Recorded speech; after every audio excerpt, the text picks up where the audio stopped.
भगवान श्री कृष्ण ने जब मोहिनी रूप धारण किया तो उनके सौंदर्य पर 33 करोड़ देवता मोहित हो गए। सभी देवताओं ने मन में यही कामना हुई कि ऐसी सुंदरी उनकी पत्नी बन जाए। परंतु केवल एक देवता ऐसे थे जिनके मन में मोहिनी के प्रति इस तरह का भाव नहीं आया। वे थे सूर्यदेव। सूर्यदेव ने मोहिनी रूप को देखकर मन ही मन कहा, यदि ये मेरी पुत्री बन जाए तो मेरा जीवन धन्य हो जाए।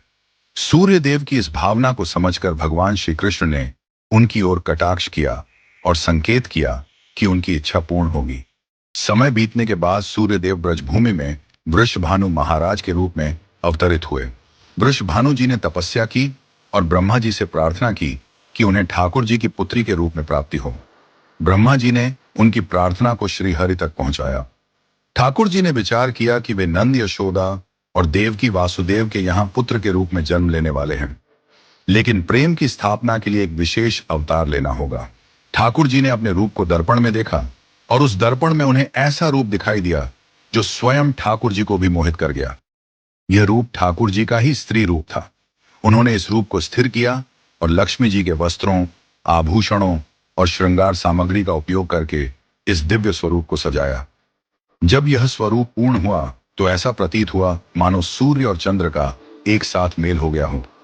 यह दिव्य तेज इतना अद्भुत था कि स्वयं ठाकुर जी भी नेत्र मूंदने को विवश हो गए। जब उन्होंने नेत्र खोले तो उनके सामने श्री राधा रानी का दिव्य स्वरूप प्रकट हुआ। श्री राधा के प्राकट्य का समय सुबह 4 बजे का था, जो ब्रह्म मुहूर्त का समय है। भगवान के अन्य अवतारों का प्राकट्य दोपहर 12 बजे या रात्रि 12 बजे होता है, परंतु राधा रानी का जन्म ब्रह्म मुहूर्त में हुआ, जो नए दिन की शुरुआत का प्रतीक है। यह इस बात का संकेत था कि प्रेम का प्रकाश संपूर्ण विश्व में फैलने वाला है। राधा रानी के अवतरण पर वृषभानु महाराज और कीर्तिदा माता के घर उत्सव मनाया गया। सभी गोप गोपियां ब्रजवासी आनंद में झूम उठे, लेकिन एक अद्भुत घटना ने सबको चकित कर दिया। राधा रानी अपनी आंखें नहीं खोल रही थीं। वृषभानु महाराज और माता कीर्तिदा इस बात को लेकर चिंतित हो गए। कई साधु संत और विद्वान उनके दर्शन करने आए, लेकिन किसी के भी प्रयास से राधा रानी ने अपनी आंखें नहीं खोली। तभी देवताओं के आग्रह पर नारद मुनि वहां आए। उन्होंने राधा रानी के पास बैठकर उनकी स्तुति की। नारद मुनि ने जैसे ही स्तुति गाई, राधा रानी ने पहली बार अपनी दिव्य नेत्रों से नारद मुनि की ओर देखा।